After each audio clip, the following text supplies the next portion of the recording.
क्या आपने कभी सोचा है कि समुद्र के बीचों बीच, जहां चारों तरफ सिर्फ पानी ही पानी हो, वहां 5000 लोग महीनों तक कैसे जीवित रहते हैं?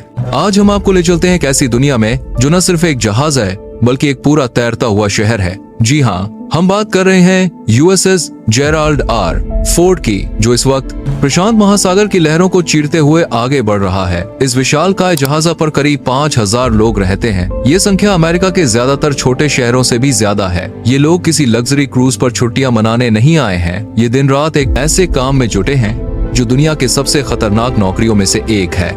ये लोग हर दिन 18,000 मील्स तैयार करते और खाते हैं। ये सोते हैं ऐसी जगहों पर जो जेल की कोठरियों से भी छोटी लगती है। और सबसे महत्वपूर्ण, ये दुनिया के सबसे शक्तिशाली हथियारों को संभालते हैं जो कभी समुद्र पर तैनात किए गए हैं। आखिर कैसे जीवित रहते हैं 5000 लोग महीनों तक महासागर के बीच में? इसका सच इतना अविश्वसनीय है कि आप सोच भी नहीं सकते।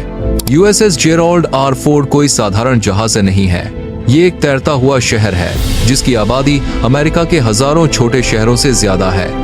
इस वक्त 4539 नाविक, मरीन और वायुसैनिक इस न्यूक्लियर पावर्ड एयरक्राफ्ट कैरियर पर प्रशांत महासागर के बीचों बीच कहीं अपनी पूरी जिंदगी जी रहे हैं। लेकिन फोर्ड अकेला नहीं है। अमेरिका के पास 11 न्यूक्लियर पावर्ड एयरक्राफ्ट कैरियर हैं। हर एक पर लगभग 5000 लोग रहते हैं। निमित्त इस क्लास के कैरियर अमेरिकी नौसेना की रीढ़ हैं, जैसे USS Abraham Lincoln, USS George Washington और यूएसएस रोनाल्ड रीगन। हर जहाज पूरी कम्युनिटी को दुनिया के समुद्रों के पार ले जाता है। ये तैरते शहर अमेरिकी इंजीनियरिंग का सर्वश्रेष्ठ उदाहरण है। हर कैरियर को बनाने में 13 अरब डॉलर से ज्यादा की लागत लगती है और लगभग 1 दशक का समय। नतीजा, एक ऐसा जहाज जो महीनों तक स्वतंत्र रूप से काम कर सकता है। 5000 लोगों को घर से हजारों मील दूर दुश्मन के पानी में संभाल सकता है। ये आंकड़े इतने चौंकाने वाले हैं कि सोचकर दिमाग हिल जाता है। यूएसएस जेराल्ड आर फोर्ड की लंबाई 1092 फीट है। ये एम्पायर स्टेट बिल्डिंग की ऊंचाई से भी ज्यादा है। पूरी तरह लदा होने पर इसका विस्थापन 1 लाख टन से ज्यादा है। लेकिन सबसे दिमाग हिलाने वाली बात, ये जहाज 90 दिन तक लगातार बिना जमीन छुए या राशन लिए महासागर में चल सकता है। 1000 भूखे नाविकों और मरीन्स को हर दिन कैसे खिलाया जाता है? इसकी लॉजिस्टिक्स इतनी अविश्वसनीय है कि आप दंग रह जाएंगे। जहाज की गैलरी रसोई 24 घंटे हफ्ते के 7 दिन चलती है। हर दिन 18,000 मील्स परोसे जाते हैं। जी हाँ, 18,000 अलग अलग भोजन। जरा सोचिए, आपका लोकल मैकडॉनल्ड्स एक व्यस्त दिन में शायद कुछ 100 ग्राहकों को सर्व करता हो, लेकिन ये तैरते शहर हर कुछ घंटों में हजारों लोगों के लिए ताजा गर्म भोजन तैयार करते हैं, वो भी समुद्र की ऊंची लहरों में हिलते हुए, कभी कभी युद्ध अभियानों के बीच में। खाने का भंडारण अपने आप में दिमाग घुमा देने वाला है। एयरक्राफ्ट कैरियर में इतना प्रोविजन स्टॉक होता है कि एक छोटे शहर को महीनों तक खिलाया जा सकता है। हम बात कर रहे हैं हजारों टन जमे हुए मांस, ताजा सब्जियां, डेयरी प्रोडक्ट्स और सूखा सामान की। जहाज में कई रेफ्रिजरेटेड स्टोरेज एरिया हैं, हर एक गोदाम इतना बड़ा।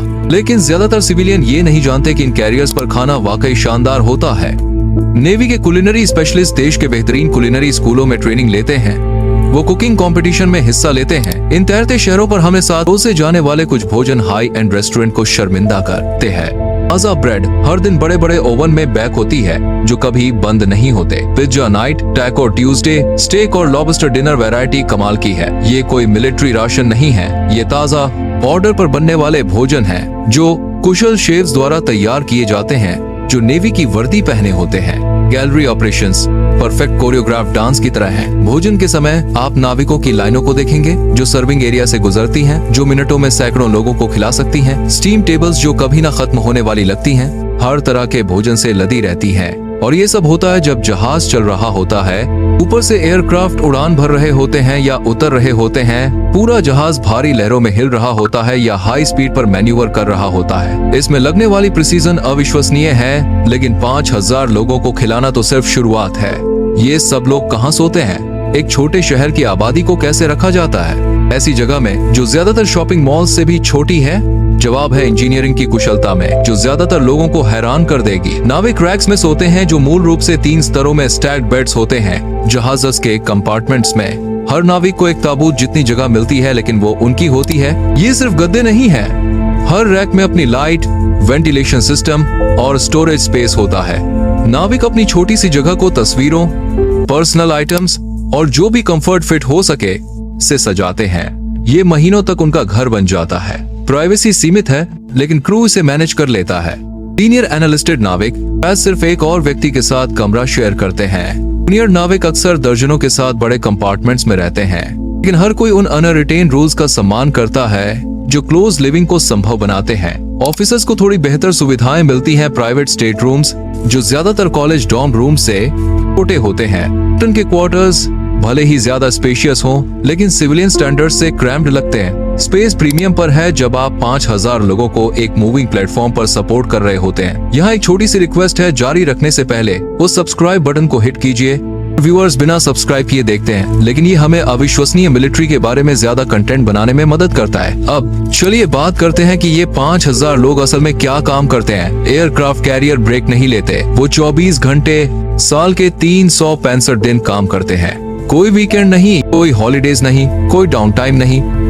कोई ना कोई हमेशा काम कर रहा है, हमेशा नजर रख रहा है, हमेशा तैयार है। फ्लाइट डेक ऑपरेशंस अकेले सैकड़ों लोगों की जरूरत होती है जो परफेक्ट कोऑर्डिनेशन में काम करते हैं। जब आप वो वीडियोस देखते हैं जेट्स के कैरियर डेक से उड़ान भरने के, तो आप दुनिया के सबसे खतरनाक वर्कप्लेस में से एक को देख रहे होते हैं। एयरक्राफ्ट जो दसियों हजार पाउंड वजन के होते हैं, अविश्वसनीय स्पीड पर मूव करते हैं। जेट इंजन्स जो किसी व्यक्ति को खींच सकते हैं या ओवरबोर्ड फेंक सकते हैं। डेक क्रू जिन्हें रेनबो शर्ट्स कहते हैं क्योंकि उनकी जर्सी अलग अलग रंगों की होती हैं। हर एक का स्पेसिफिक जॉब होता है। पीली शर्ट्स एयरक्राफ्ट मूवमेंट डायरेक्ट करती हैं, नीली शर्ट्स चॉक्स और चेन्स हैंडल करती हैं, लाल शर्ट्स वेपन्स और फ्यूल डील करती हैं, पर्पल शर्ट्स एयरक्राफ्ट को फ्यूल करती हैं, ग्रीन शर्ट्स कैटापल्ट्स और अरेस्टिंग बाद गियर मेंटेन करती हैं। ये ज्यादातर युवा अमेरिकी हैं, कई तो हाई स्कूल से अभी निकले हैं, और वो ऐसे इक्विपमेंट हैंडल करते हैं जो ज्यादातर लोगों की पूरी जिंदगी की कमाई से ज्यादा कीमत के होते हैं।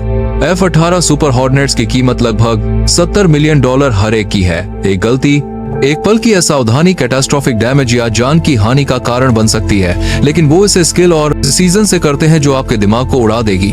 इंटेंसिव फ्लाइट ऑपरेशंस के दौरान एयरक्राफ्ट हर कुछ मिनट में लॉन्च और रिकवर होते हैं। इसमें लगने वाला कोऑर्डिनेशन पृथ्वी पर किसी और चीज जैसा नहीं है। Air traffic control, Catapult operations, arresting gear, fuel systems, weapons handling, दर्जनों अलग अलग स्पेशलिटीज सब एक साथ फ्लॉलेसली काम करते हैं। डेक के नीचे जहाज के इंजीनियरिंग स्पेस और भी इम्प्रेसिव है। इन तैरते शहरों को पावर देने वाले न्यूक्लियर रिएक्टर्स अमेरिकी टेक्नोलॉजी के चमत्कार हैं। निमित्ज क्लास कैरियर्स पर 2000W रिएक्टर्स 1 लाख लोगों के शहर को बिजली दे सकते हैं। रिएक्टर कंपार्टमेंट्स नेवी के सबसे हाईली ट्रेन पर्सनल द्वारा स्टाफ होते हैं। न्यूक्लियर ट्रेन नाविक लगभग 2 साल की इंटेंसिव स्कूलिंग से गुजरते हैं, इससे पहले कि वो रिएक्टर सिस्टम्स पर काम कर सकें। स्टैंडर्ड्स अविश्वसनीय रूप से हाईली ट्रेन पर्सनल द्वारा स्टाफ होते हैं क्योंकि एरर का मार्जिन 0 है।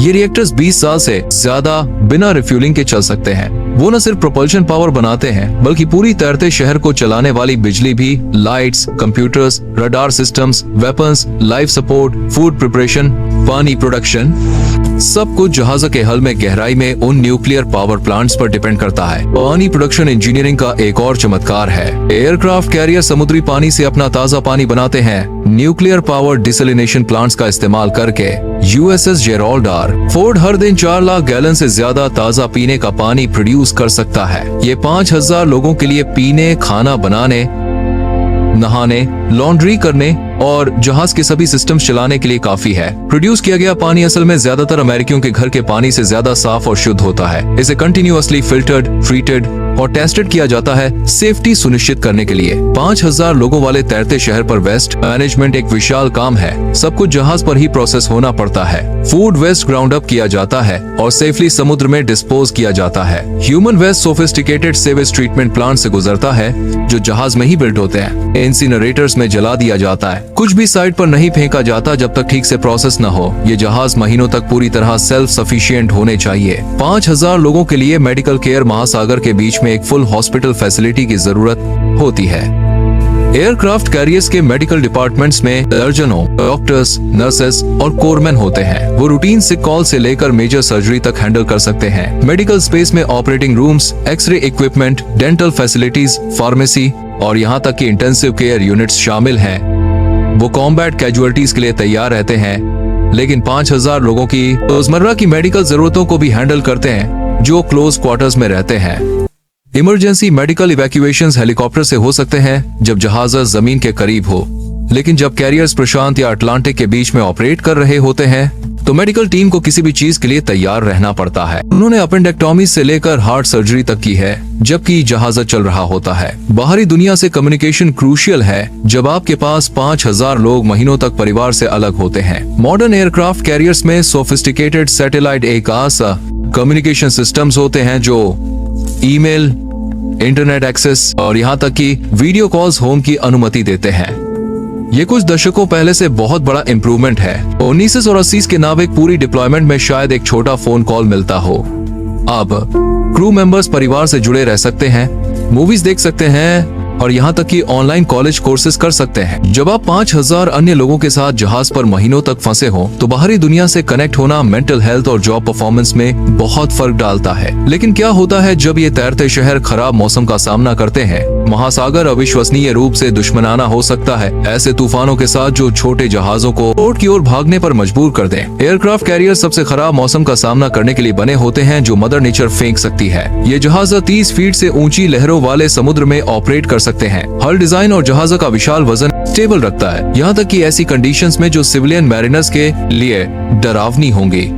एक्सट्रीम वेदर में फ्लाइट ऑपरेशन सस्पेंड हो सकते हैं, लेकिन जहाज चलता रहता है। हरिकेन फोर्स विंड्स, विशाल लहरें, तेज बारिश। एयरक्राफ्ट कैरियर्स ऐसी कंडीशन से गुजरते हैं जो पूरी पोर्ट्स को शट डाउन कर दें। जहाज पर 5000 लोग बस काम करते रहते हैं, खाते रहते हैं, सोते रहते हैं, जैसे वो किसी डॉक पर बंधे हों। इन तैरते शहरों को सेफली ऑपरेट करने के लिए जरूरी नेविगेशन और सीमैनशिप अविश्वसनीय है। Bridge team round the clock काम करती है, वेदर मॉनिटर करती है, अन्य जहाज, ट्रैफिक और पोटेंशियल थ्रेट्स।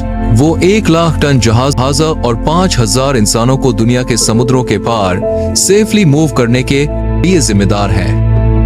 एयरक्राफ्ट कैरियर पर मेंटेनेंस कभी रुकता नहीं। 5000 लोगों के हर सिस्टम पर डिपेंड करने के साथ प्रिवेंटिव मेंटेनेंस क्रिटिकल है। स्पेशलिस्ट की टीमें continuously engines, electrical systems, weapons, life support और सैकड़ों अन्य क्रिटिकल कंपोनेंट्स पर काम करती हैं। इसमें लगने वाली प्रिसीजन अमेजिंग है। ये कारें नहीं हैं जिन्हें आप साइड पर पुल ओवर कर सकें अगर कुछ ब्रेक हो। जब आप 500 मील जमीन से दूर हो 5000 लोगों के साथ, तो सब कुछ हर समय काम करना चाहिए। डिप्लॉयमेंट के दौरान भी ट्रेनिंग जारी रहती है। नए नाविक एक्सपीरियंस्ड क्रू मेंबर्स से अपने जॉब सीखते हैं। इमरजेंसी ड्रिल्स रेगुलरली होती हैं।